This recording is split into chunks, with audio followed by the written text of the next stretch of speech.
ভুলে যেতে পারবো না, করিও ক্ষমা।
ভুলে যেতে পারবো না, করিও ক্ষমা।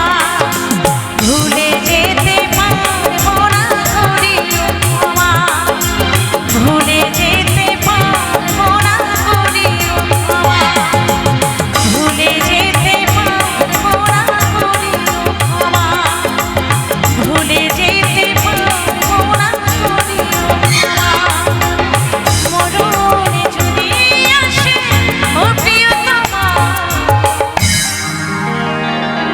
ভুলে যেতে পারবো না, করিও ক্ষমা।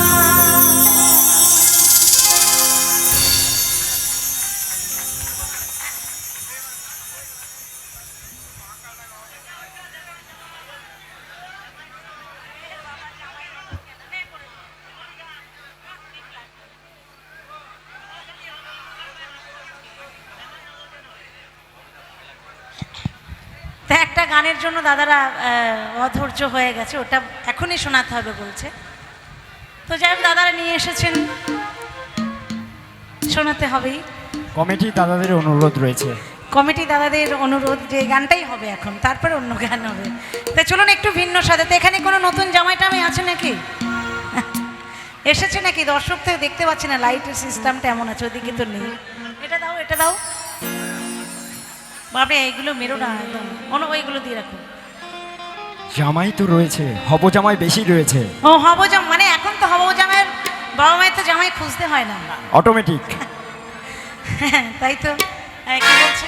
অতপ্রতভাবে জড়িয়ে রয়েছে যার জীবন সঙ্গীতের সঙ্গে, তিনি আর কেউ নয় যশোদা সরকার। কখনো মঞ্চে ভালো লাগার গান, কখনো বা ভালোবাসার গান, ভিন্ন স্বাদের গানে পৌঁছে যাবে দিদি মা সরস্বতীর দেওয়া এই কণ্ঠ। এই কণ্ঠর জন্যই কিন্তু আজ পৌঁছে গেছে দিদি বিভিন্ন মঞ্চে। তা আসুন দিদি ভাইয়ের জন্য একবার জোরসে তালি চিয়ে নেব। আপনাদের সকলের হাত তো রয়েছে খালি, দিদি ভাইয়ের জন্য হবে না তালি? অসংখ্য অসংখ্য ধন্যবাদ। সত্যি সুন্দর পরিবেশ, ভীষণ ভালো লাগছে। এত সুন্দর পরিবেশ, আর দিদি ভাইদের তো কোনো কথা হবে না, এত গরমের মধ্যেও হাওয়া করছে আর গান শুনছে। অনেক অনেক ধন্যবাদ। তো দিদি ভাইদের জন্য একবার জোর করে হাতে তালি হয়ে যাবে একটা, সবাই মিলে একসঙ্গে। অসংখ্য অসংখ্য ধন্যবাদ। আর সাউন্ড জানো তো, মিনি সাউন্ড শান্তিপুর, গাছের পাতা নড়ে চড়ে উৎসবের দিনগুলো মিনি সাউন্ড। হ্যাঁ অবশ্যই অবশ্যই, দাদা ভাইকে তো চেনোই, সবাই চেনে। আজ থেকে 15-16 বছর আগে থেকে কাজ হয় রাজীব ভাইয়ের সাথে, কি তাই তো নাকি? না আরো বেশি হবে, আরো বেশি হবে, আরো বেশি হবে। তা চলো, রাজীব ভাই থাকলে তো কোনো কথাই হয় না, একদম কিছু বলার নেই। তো চলো, আমার কমিটি দাদাদের অনুরোধের একটা গান, একটা মজার গান। তো সেই ভাবনা আমার দাদাদের জন্য এই গানখানি গাইছি, কেমন?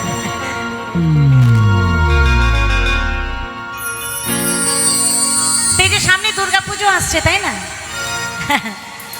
আর মাত্র 1 মাস বাকি দুর্গা পুজো। তো একজন মেয়ের বিয়ে দিয়েছে, দেওয়ার পর